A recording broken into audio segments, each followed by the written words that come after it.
कर रहे हैं, उस रास का दर्शन महादेव की कृपा से हुआ। लोग इस बात को समझ नहीं पाते। कई बार शैव और कई बार अन्य भी लोग खंडन करते हैं, मेरा भी खंडन करते हैं कि आप ऐसा क्यों कहते हैं, पर यह सत्य है। कई महादेव के उपासकों को यह बात अच्छी नहीं लगती, वो मेरे से बोल देते हैं, बुरा भला कह देते हैं, आप ऐसा क्यों कहते हैं कि महादेव की कृपा से कृष्ण भक्ति मिलती है। अरे महादेव की कृपा से महादेव मिलते हैं। मैंने कहा तुम समझ ही नहीं पाए इस बात को। महादेव की कृपा से हमारी श्री जी की प्राप्ति होती है, महादेव की कृपा से हमारे बरसाने लाडली जी की प्राप्ति होती है। हम ये नहीं कहते कि महादेव प्राप्त नहीं होते। भाई व्यक्ति को आपसे प्रेम होता है वो अपने तक रखता है, लेकिन जब आपसे अति प्रेम होता है तो अपने परिवार में भी शामिल कर लेता है।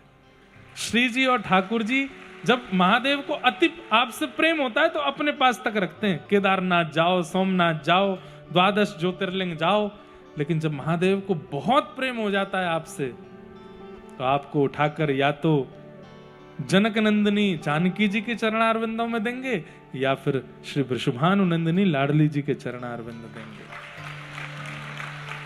मुनिंद वृंद वंदिते त्रिलोक शोक हारिणी, कौन गा रहा है इस राधा कृपा कटाक्ष को? कदा करिष्य श्री हेमाम कृपा कटाक्ष भाजनम, कौन गा रहा है राधा कृपा कटाक्ष? स्वयं सोमनाथ गा रहे हैं, स्वयं महादेव गा रहे हैं। ये समझिए। इसलिए कभी कभी भक्ति में, प्रिया प्रियतम की भक्ति में लगता हो कि मन उदास है, मन क्षीण हो रहा है, तो महादेव पर जाके 2-4 लोटा पानी चढ़ाया, हे महादेव हमारी भक्ति थोड़ी घट रही है, ऐसा लग रहा है कि ठाकुर जी थोड़े दूर हो रहे हैं, बहुत दिन हो गए। बहुत बढ़िया युक्ति बता रहे हैं हम आपको, वृंदावन जाने को ही नहीं मिल रहा, योजनाएं बन करके बिगड़ रही हैं, कैसे जाएं हम वृंदावन? जाओ महादेव के पास और महादेव के चरणों में जाकर के जल चढ़ाओ और जल चढ़ा करके यही प्रार्थना करो, हे महादेव किशोरी जी थोड़ी दूर दूर सी लग रही हैं, वृंदावन थोड़ा दूर दूर सा लगा, आप थोड़ी कृपा करो। देखना आप अन्य कारणों से जल चढ़ाओगे शायद पूरे नहीं हो, पर वृंदावन की कामना से जल चढ़ाओगे, सप्ताह भर में वृंदावन की कृपा का अनुभव हो जाएगा। ये महादेव की कृपा है और इसका प्रमाण आपके गुजरात के नरसिंह मेहता है। उनको तो भक्ति ही महादेव ने प्रदान की है वृंदावन के। ऐसे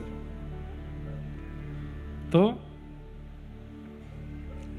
निगम कल्प तरोर गलितम फलम सुख मुखादमृत द्रव संयुतम पिबत भाग्यवतम रसमालयम मोर हो रसिका भुवि भावुका।